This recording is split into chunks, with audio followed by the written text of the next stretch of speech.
नमस्कार, जय श्री राम, हर हर महादेव।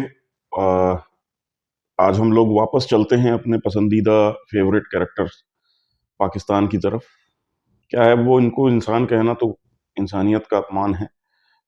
तो इसलिए जो भी जीव जंतु और देश के नाम पे कुछ भी जो बना हुआ है, जिसको पाकिस्तान कहा जाता है, पाकिस्तान कहते हैं ये लोग। वैसे पाकिस्तान भी बोल नहीं पाते हैं। तो उनकी विचारों की आजकल बड़ी अजीब सी हालत है। मतलब एक पागलपन की कैफियत छाई हुई है उनके मीडिया में।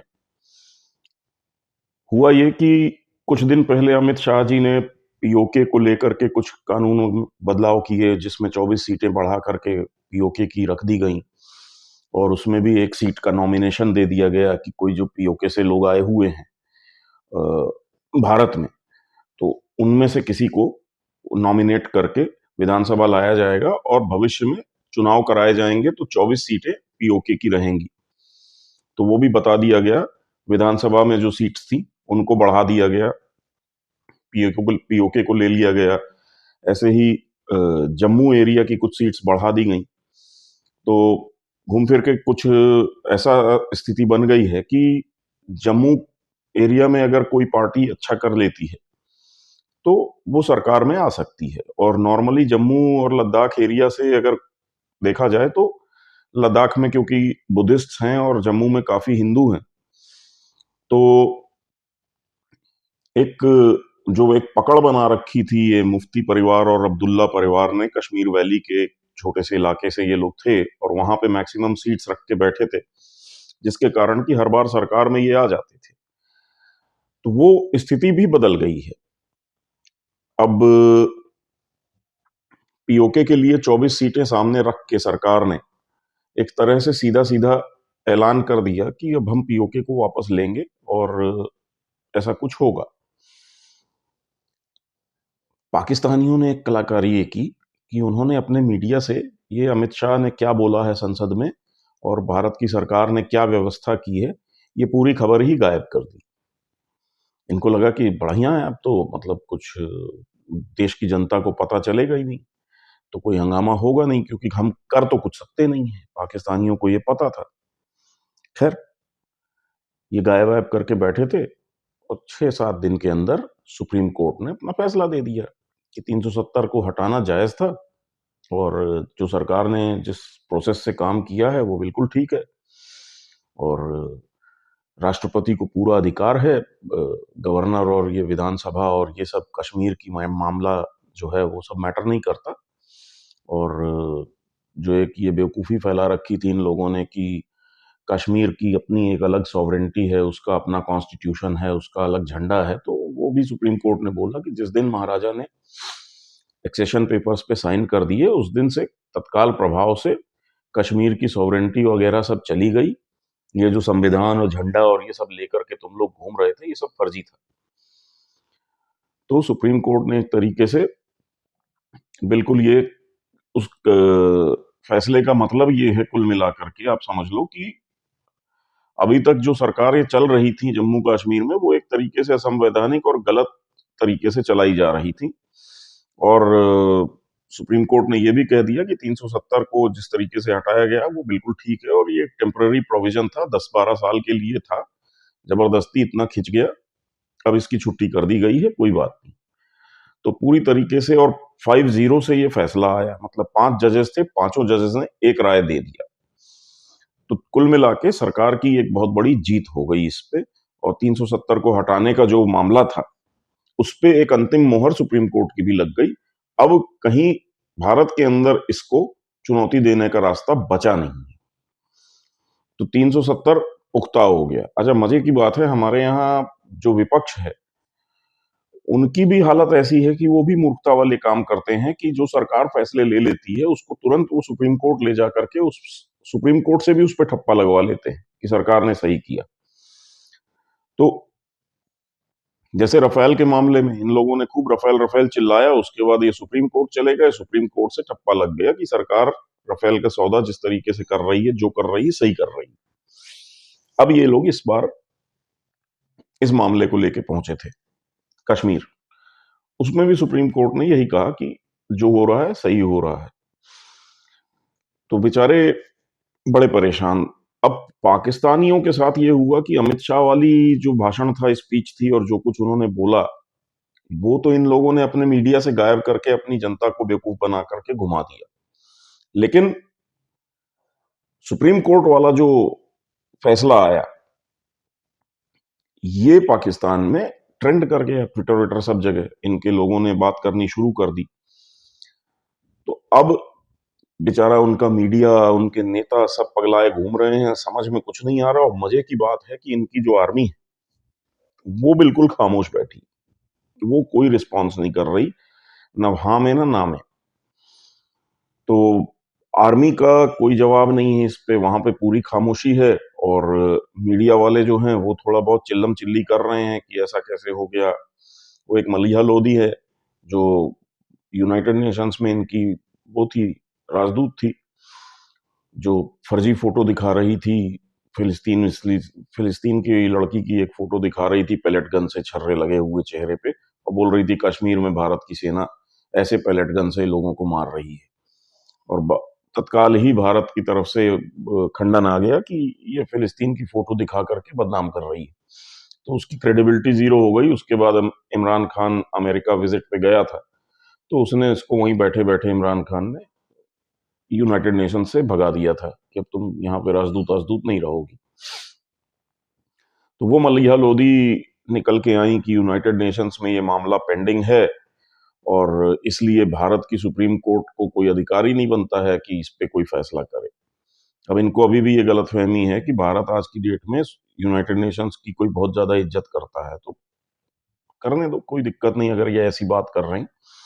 भारत की पोजीशन बड़ी क्लियर है और भारत यूनाइटेड नेशंस क्या इस समय किसी को भी बहुत ज्यादा वजन देने के मूड में है नहीं।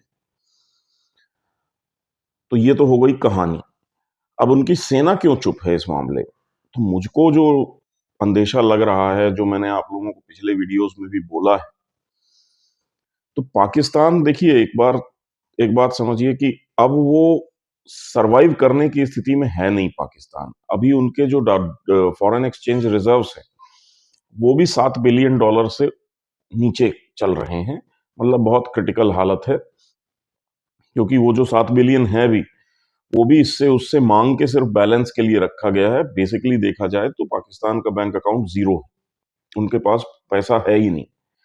और अगले 1-2 महीने में उनका क्या होगा भगवान ही मालिक है। छोटी मोटी भीख के भरोसे ये लोग जिंदा हैं। जैसे कि अभी COP28 समिट में ये लोग गए थे वहां दुबई, तो वहां पे इन्होंने वही रोना रोया कि क्लाइमेट चेंज के कारण हम लोगों की हालत खराब है, बाढ़ आ रही है, ये हो रहा है, वो हो रहा है। तो $72 मिलियन इनको भीख मिली है क्लाइमेट पे काम करने के लिए। तो ये इस तरीके से अब 100 मिलियन और 50 मिलियन की भीख जमा कर रहे हैं। अब वो बिलियन का नंबर भी इनको नहीं मिल रहा है। तो ऐसी हालत में पाकिस्तान की आर्मी का क्या कहानी है, क्या किरदार है, क्या रोल है? तो मैं पहले थोड़ा सा आपको पिछले वीडियो में भी बताया था कि आसिम मुनीर के पास लूटने कमाने खाने के लिए कुछ बचा नहीं है। उनके सारे रास्ते जो होते थे आर्मी में, आर्मी जनरल के पास जहां जहां से पैसा आता था,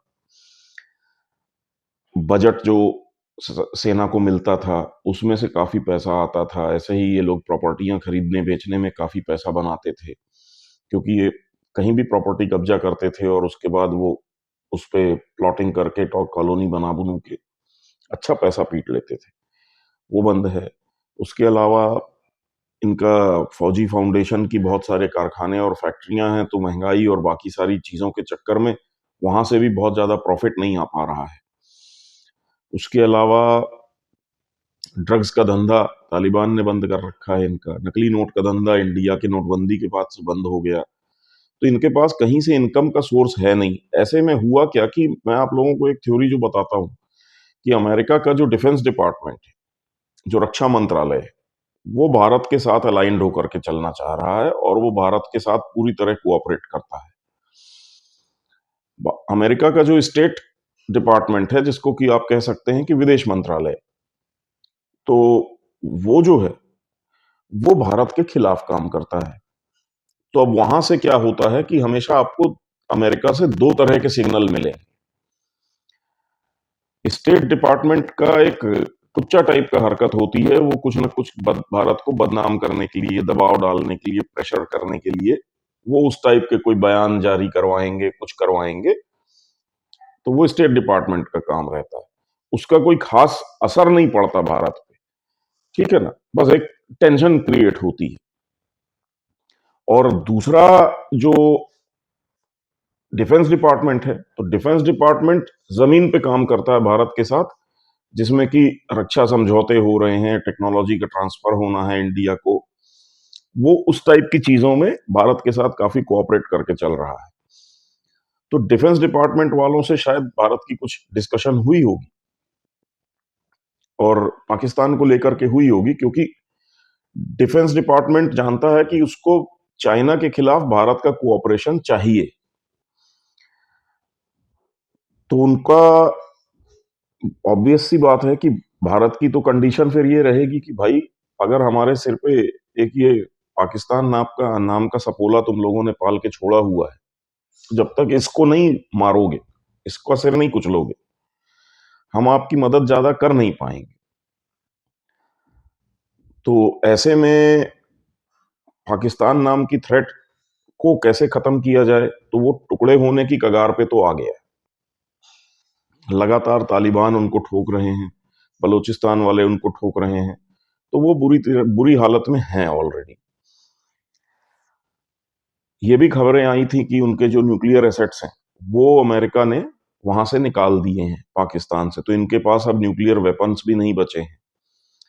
फिर खबर आई कि इनका डेरा डेरा गाजी खान में जो न्यूक्लियर वेपन बनाने की फैसिलिटी थी, जहां पे ये यूरेनियम एनरिचमेंट वगैरह करते थे, उस फैसिलिटी में बहुत बड़ा धमाका वमाका हुआ है और हफ्तों तक वहां पे आग लगी रही, वो जलता रहा। क्या जला, कैसे हुआ, कोई खबर नहीं आई, लेकिन सूत्रों के मुताबिक पाकिस्तान की नए न्यूक्लियर वेपन बनाने की क्षमता भी अब खत्म कर दी गई है। तो पुराने तो वो ले गए, नए जो फैक्ट्री जहां बनते थे उसको भी धुआं करके चले गए अमेरिकन। अब इनकी जो कन्वेंशनल वॉर लड़ने की क्षमता थी कि जो भारत के खिलाफ अगर कोई लड़ाई होती है तो न्यूक्लियर वेपन ना यूज करके नॉर्मल वेपन्स जो होते हैं, तोप, गोली, बंदूक, बम, उससे लड़ाई, तो उसमें भी अमेरिका ने ये किया कि यूक्रेन में उनको बहुत सारा गोला बारूद सप्लाई करना था, क्योंकि यूक्रेन की लड़ाई जैसे ही शुरू हुई, जो यूक्रेन में कारखाने थे, रशिया ने सबसे पहले गोला बारूद के ये सारे कारखाने, डिपो वगैरह सब खत्म कर दिए। तो यूक्रेन पूरी तरीके से बाहर से जो गोला बारूद की सप्लाई थी उस पर निर्भर था। तो अमेरिका इनको सप्लाई कर रहा था, यूरोप के दूसरे देश सप्लाई कर रहे थे, लेकिन युद्ध में जिस हिसाब से गोला बारूद कंज्यूम होता है, फैक्ट्रियों में उत्पादन उस हिसाब से होता नहीं। तो हो ये रहा था कि इन लोगों ने अपने स्टॉक से भी देना शुरू किया, अपनी सेनाओं के स्टॉक खाली करने शुरू किए। फिर अमेरिका में क्योंकि सारी प्राइवेट कंपनीज हैं, आप जानते हैं, रेथियन है, दूसरी कंपनीज हैं, नॉर्थरॉप ग्रुमेन है, ऐसी तीन चार कंपनीज हैं, तो इनको मिले थे ये कॉन्ट्रैक्ट्स माल सप्लाई करने के, गोला बारूद। अब अमेरिका का आपको पता है कि कोई भी चीज अगर यहाँ पे 10,000 रुपए में बन जाती है, मान लीजिए, अमेरिका में अगर आप इसे बनाएंगे तो उस पर 50,000 से 1 लाख के आसपास का खर्चा आएगा, क्योंकि लेबर कॉस्ट से लेके हर चीज वहां पे बहुत ज्यादा है। तो वो डिफरेंस आ जाता है। अब ये जो अमेरिकन कंपनीज हैं, इनको ये लगा कि यार सप्लाई का बहुत ज्यादा प्रेशर है, जिस हिसाब से हम लोग प्रोडक्शन करते हैं, एक तो कर नहीं पा रहे हैं। इनके दिमाग में आया कि पाकिस्तान से क्यों ना खरीदा जाए, क्योंकि जो गोला बारूद सप्लाई करना है वो कॉमन टाइप का है, वो हर कंट्री यूज करती है, 155 mm 125 mm के तोप के गोले आदि, है ना, ये कॉमन स्टैंडर्ड्स हैं। तो अमेरिका भी यूज करता है, रशिया भी यूज करता है, इंडिया भी यूज करता है, चाइना भी यूज करता है, पाकिस्तान भी यूज करता है, उस टाइप का। तो इन्होंने बोला कि ये कॉमन चीज है, पाकिस्तानियों से रेट लो, उनके यहाँ तो बहुत सस्ते में मिल जाएगा।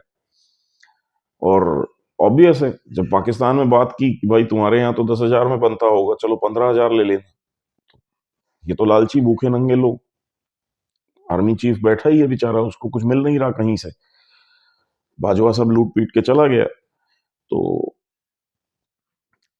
अब मुनीर तैयार हो गया कि यार बढ़िया पैसा बना लेंगे इसमें। तो इन्होंने बेचना शुरू किया। अब उस लालच में वहां तो अंधाधुंध डिमांड, कितना दे पाओगे, कैसे बना पाओगे, जल्दी दो के चक्कर में अमेरिका को भी पता था कि ये लालची लोग हैं, थोड़ी देर के बाद ये अपने स्टॉक से माल बेचना शुरू कर देंगे, क्योंकि प्रोडक्शन उस रेट पे हो नहीं पाता है। हुआ वही। उसके बाद यूक्रेन में लड़ाई ठंडी होती गई, तब तक में इसराइल की शुरू हो गई। तो उन लोगों ने वो डिमांड कंटिन्यू रखी, जारी रखी, और उसको इसराइल की तरफ शिफ्ट कर दिया।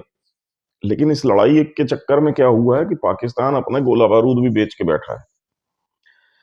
तो अब इनकी हालत ये है कि इनको रोज तालिबान ठोक रहा है, इनको रोज बलूचिस्तान वाले ठोक रहे हैं। अननोन गनमैन के नाम पे अभी लिस्ट एक आई है, तो कुछ 30-31 लोग मारे जा चुके हैं। कौन ठोक रहा है, कौन मार रहा है, कुछ पता नहीं चल रहा है। लेकिन हाँ, भारत के जितने टारगेट्स हैं वो तो मारे जा रहे हैं। अब ऐसे में ये पीओके वाला मामला जो भारत ने उठाना शुरू किया है कि पहले संसद में अमित शाह बोलते हैं, हफ्ते भर के बाद कोर्ट से फैसला आ जाता है उसके पक्ष में। अमित शाह ने तो करीब करीब खुल के बोल दिया कि हम पीओके वापस लेंगे। ऐसे में मुझको ऐसा लग रहा है कि पाकिस्तान को भी ये समझा दिया गया है कि चुपचाप गिव अप कर दो, दे दो भारत को पीओके अब। और इसमें क्या है कि अमेरिका का भी भला ये है कि पाकिस्तान का चाइना से कनेक्शन टूट जाएगा। अगर भारत पीओके को ले लेता है तो पाकिस्तान और चाइना के बीच में जो कनेक्शन है वो पीओके के थ्रू ही है। काराकोरम हाईवे के थ्रू वो लोग यहाँ आते हैं, वो गिलगिट बाल्टिस्तान से घुसते हुए अंदर आता है। तो उसकी एक डील चल रही है। और क्योंकि अब असीम मुनीर को पैसे कमाने हैं, बिलियंस ऑफ डॉलर्स में कमाने हैं,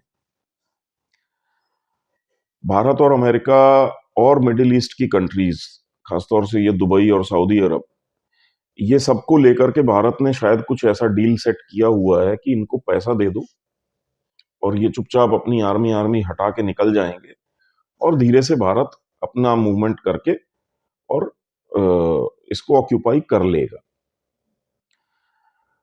मैं ये क्यों कह रहा हूं, तो आपको इसलिए कि अमित शाह अभी बोल रहे हैं, उसके बाद कोर्ट का ऑर्डर आ रहा है, इसी के दरमियान अचानक अमेरिका से फरमान आता है असीम मुनीर को कि तुम जरा 2-3 दिन के लिए अमेरिका आओ, कुछ बात करनी है। अब यहाँ पाकिस्तान में तो इस बात का हंगामा हो रहा है कि अरे आसिम मुनीर को बुलाया है अमेरिका तो कुछ भीख मिलेगी। लेकिन मुझको ऐसा लग रहा है कि भीख से ज्यादा इनको अब शेड्यूल दिया जाना है कि तुम लोगों को कितने कितने पीरियड में कैसे कैसे पीओके से विड्रॉ करना है और कैसे कैसे इंडिया को धीरे धीरे उसको हैंड ओवर करना है। तो आपको ताज्जुब ना होगा अगर ऐसा होने लगे कि पाकिस्तान की जो एलओसी है, एलओसी पर वो धीरे धीरे एक एक दो दो पोस्ट खाली करते जाएं और भारत की आर्मी जो है धीरे धीरे आगे बढ़ती जाए और धीरे धीरे एलओसी को आगे खिसकाते हुए ये उसको कैप्चर कर लें, ऑक्यूपाई कर लें। तो ये एक सीन मुझे दिखाई दे रहा है। और सुप्रीम कोर्ट की तरफ से जो आया है कि 30 सितंबर तक आपको वहां चुनाव करवाने हैं, और अमित शाह जी ने जो बोला है कि 24 सीटें पीओके की रहेंगी, तो कहीं ऐसा तो नहीं है कि 2024 के अंदर ही काफी कुछ कहानी कर देने की तैयारी हो, और हो सकता है मार्च अप्रैल तक ही पीओके का एक बड़ा हिस्सा भारत के हाथ में आ जाए और धीरे से उसको फिर इलेक्शन मोड के हिसाब से तैयारी की जाए, वहां पे इंफ्रास्ट्रक्चर और बाकी सारी चीजों का हिसाब किताब देखा जाए। काफी संभावना अब दिखने लगी है इसकी। और आसिम मुनीर का जो विजिट है अमेरिका की, उसके बारे में भी पाकिस्तान आर्मी ने खास कोई बातचीत की नहीं है कि किस विषय पे मीटिंग है और क्यों जा रहे हैं, क्या बात होगी। बस ये है कि हाँ 3-4 लोगों से वो मिलेंगे, जिसमें उनके नेशनल सिक्योरिटी एडवाइजर अमेरिका के और सेक्रेटरी ऑफ डिफेंस जो हैं लॉयड ऑस्टिन, इनके सबके साथ मुलाकातें हैं। और ये लोग जो हैं ये बेसिकली इंडिया के फेवर में काम कर रहे हैं, उनसे इंडिया के फेवर में चलते हैं। तो ऐसा मुझको अब लगने लगा है कि अमेरिका भी पाकिस्तान के ऊपर अब ये प्रेशर डालने के मूड में है कि ये तुम लोग नाटक अब खत्म कर दो, पाकिस्तान वाली जो कहानी है। और मोस्ट प्रोबेबली मुझे ऐसा लग रहा है कि इसके बाद पाकिस्तान के कुछ टुकड़े उकड़े होने का प्रोसेस भी शुरू हो जाएगा, जिसमें कि बलूचिस्तान अलग हो जाएगा और ये खैबर पख्तूनख्वा अलग हो जाएगा। सिंध का पता नहीं आगे क्या होता है, और पंजाब, ये बस पाकिस्तान का हिस्सा बचेंगे। तो इस टाइप की कोई एक कहानी बनती हुई दिख रही है। और ये जो बंटवारे का कयास होगा पाकिस्तान का, इस बीच में भारत ने पीओके ले लिया है, ये चीज इनको समझ में नहीं आएगी। तो उस टाइप का एक प्लानिंग मेरे को बनती हुई दिख रही है। और पाकिस्तान की आर्मी इस समय जो है, वो आप समझ लीजिए कि तकरीबन खत्म वाली स्थिति में है। मतलब इनकी लड़ने की तो कोई क्षमता बची नहीं है। इनके पास गाड़ियां नहीं है, तेल नहीं है, इनके पास गोला बारूद भी नहीं है। मैक्सिमम तो ये बेच चुके हैं। तो ये वो वाली सिचुएशन में फंसे हुए हैं पाकिस्तानी। तो इसलिए मुझे अब बहुत संभावना लग रही है कि पीओके का ये मामला सेटल हो जाएगा। अमेरिका की भी स्थिति कोई बहुत अच्छी नहीं है। अमेरिका की भी आर्थिक हालत काफी डामाडोल है, और उनके ऊपर भी जो कर्ज है वो बहुत ज्यादा हो गया है। और अभी उनके जो फाइनेंस मिनिस्टर्स वगैरह हैं, उन्होंने ये बयान दिया है कि 2025 तक अब हम अनलिमिटेड कर्ज लेंगे। इसका मतलब है कि 2025 तक ये अंधाधुंध डॉलर छापेंगे। और इसका कारण, इसके नतीजे में दुनिया भर में महंगाई का एक तूफान फिर आएगा, अगर ये लोग डॉलर छापना जारी रखते हैं अमेरिका वाले। और इसका आगे जाके असर ये होगा कि अमेरिका में एकदम से गरीबी की एक लहर आएगी। बहुत सारे लोग जो हैं वो अनएम्प्लॉय होंगे, बेरोजगार होंगे। और उसकी शुरुआत भी इस जो ये क्वार्टर चल रहा है, दिसंबर जनवरी फरवरी, इस क्वार्टर में आप देखेंगे कि अमेरिका के अंदर बहुत प्रेशर आने वाला है। क्योंकि इनको कोरोना के टाइम पे क्या था कि इनकी जो कंपनीज वगैरह थी, उनको बहुत इजी लोन्स दिए गए थे, 0% 1% के इंटरेस्ट रेट्स पे। वो लोन इसलिए दिए गए थे कि आप अपने एम्प्लॉयज को नौकरी से ना निकालें, उनको सैलरी जारी रखें, आप लोन यहाँ हमसे ले लें 0% पे, और जब सब कुछ नॉर्मल होगा तो आप आराम से उसको चुका देना। तो वो 3 साल 4 साल के, 3 साल की ड्यूरेशन के हिसाब से वो लोन दिए गए थे। उन लोन्स का वो टेन्योर खत्म हो रहा है इस क्वार्टर में, लास्ट जो चल रहा है अभी। तो अब होने वाला ये है कि ये कंपनीज जो हैं, ये बैंकों के पास जाएंगी इस लोन को रोल ओवर करवाने के लिए। लेकिन बैंकों की अब ये हालत नहीं है कि वो 0 और 1% पे लेंडिंग कर सकें। अब उनको इंटरेस्ट चाहिए होगा 5 से 6%, 7% का। और जैसे ही वो रोल ओवर 6, 7, 8% पे करना शुरू करेंगे बैंक, कि ठीक है लोन तुम्हारा हम आगे कैरी फॉरवर्ड कर देते हैं, लेकिन अब से इस पे 5% या 7% इंटरेस्ट लगेगा। उस स्थिति में आते ही अमेरिका की बहुत सारी कंपनीज जो हैं, उनका धंधा अनवायबल हो जाएगा। क्योंकि उनकी तो कुल प्रॉफिट ही 7, 8%, 9% का है। वो तो उनको आदत रही है कि जब पैसे की कमी हो बैंक से ले आओ 0%, 1% पे। और उस चक्कर में ये फाइनेंस करते रहते थे अपने कंपनी को और चलाते रहते थे। जैसे भारत के अंदर आप देख लें तो जोमेटो और बहुत सारी कंपनीज जो हैं, वो आज तक उनको प्रॉफिट हुआ नहीं है। वो आज तक लॉस में चल रहे हैं, 6, 6, 7, 7 साल से। 500, 500 करोड़, 600, 600 करोड़ का इनकी बुक्स पे लॉस इकट्ठा हो गया है। और हर बार ये बाहर जाते हैं, अमेरिका, अमेरिका के जो इन्वेस्टर्स हैं, उनसे मिलियंस ऑफ डॉलर की फंडिंग ले आते हैं और काम करते रहते हैं, और यहाँ लॉस बना रहे हैं। तो वो वही बैंक में जो पैसा छप रहा है अमेरिका में अंधाधुंध, वो इन लोगों को मिल रहा है, और उस चक्कर में ये लॉस मेकिंग कंपनीज को चलाए पड़े हैं। लेकिन जैसे ही वहां पे जो इन्वेस्टर है, जो भी 1% पे या ½ % पे लोन पे पैसा उठा करके लाके इनके यहाँ इन्वेस्ट कर देता है और शेयर मार्केट में पैसा कमाता है, उस इन्वेस्टर को जब 7% के इंटरेस्ट रेट पे पैसा मिलने लगेगा बैंक से, तो वो इस टाइप की कंपनियों में पैसा डालना बंद करेगा। तो इस टाइप की कंपनियां दिवालिया होने लगेंगी, बंद होने लगेंगी। और उसका नतीजा होगा कि अमेरिका की मार्केट में बेरोजगारी आने लगेगी। तो ये अब क्या है कि इस क्वार्टर से अमेरिका की ये प्रॉब्लम खड़ी होना शुरू हो जाएगी। उनके यहाँ बैंक्स ऑलरेडी फेल हो रहे हैं, कोलैप्स हो रहे हैं, और अभी सिटी बैंक की ये हालत है, जो अमेरिका का काफ़ी बड़ा बैंक है। तो उसकी ये हालत है कि वो कब कोलैप्स कर जाएगा, कोई भरोसा नहीं है। तो ऐसी हालत में अब अमेरिका भी इस हालत में नहीं है कि वो पाकिस्तान को बहुत लंबे समय तक सपोर्ट कर सके, पाल-पोस सके, या भारत के खिलाफ बहुत ज़्यादा हरकतें कर सके अमेरिका। और भारत की जो डिमांड है कि ये पाकिस्तान नाम की चीज़ पार्टीशन के समय पे जो बनाई गई थी, हमारे लिए एक गले में फंदा बनाया गया था। अब क्योंकि आप लोगों का राज पूरी तरह दुनिया से खत्म हो रहा है, तो ये जो फंदा है, इसको भी आप खोल करके सीधी रस्सी करके जाओगे। तो उस कड़ी में ये कहानी होती हुई दिखाई दे रही है। तो पीओके में अगर कुछ हो जाता है,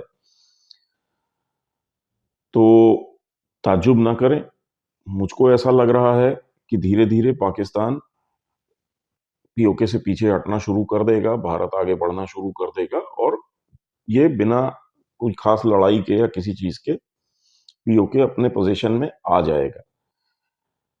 पाकिस्तान को लेकर के एक बात ये भी हो रही है कि दुबई और अबू धाबी और इस टाइप की कंट्रीज़ जो हैं, पाकिस्तान में बहुत सारे एसेट्स परचेज़ कर रहे हैं।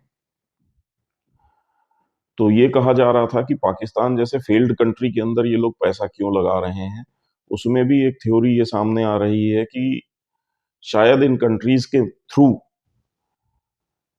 पाकिस्तान के पूरे इंफ्रास्ट्रक्चर को इंडिया खरीद रहा है। ठीक है ना? क्योंकि इन्वेस्टमेंट्स क्या होता है कि किसी न किसी कंपनी के थ्रू किया जाता है, और जब ज़रूरत पड़े तो वो कंपनी टेक ओवर कर लेती है, कोई इंडियन कंपनी।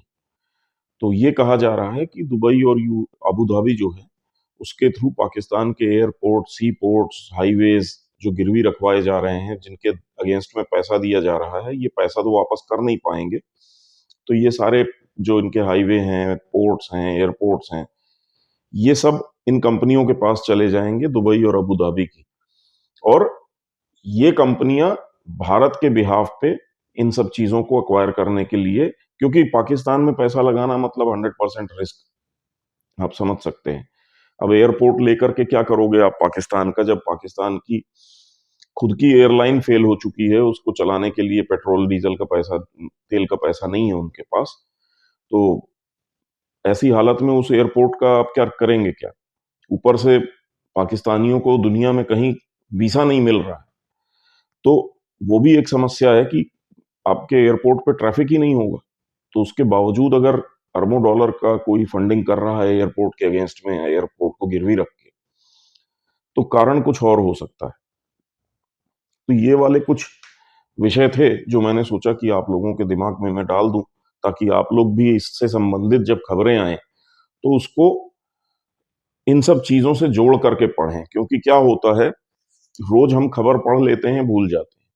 लेकिन अगर आप 1 हफ्ता या 1 महीना या 6 महीने का किसी एक टॉपिक पे खबर आ रही है, जब आप एक के बाद दूसरी, दूसरी के बाद तीसरी इन खबरों की एक कड़ी बनाते हैं, तो आपको एक सीन समझ में आने लगता है कि हो क्या रहा है और होने क्या वाला है।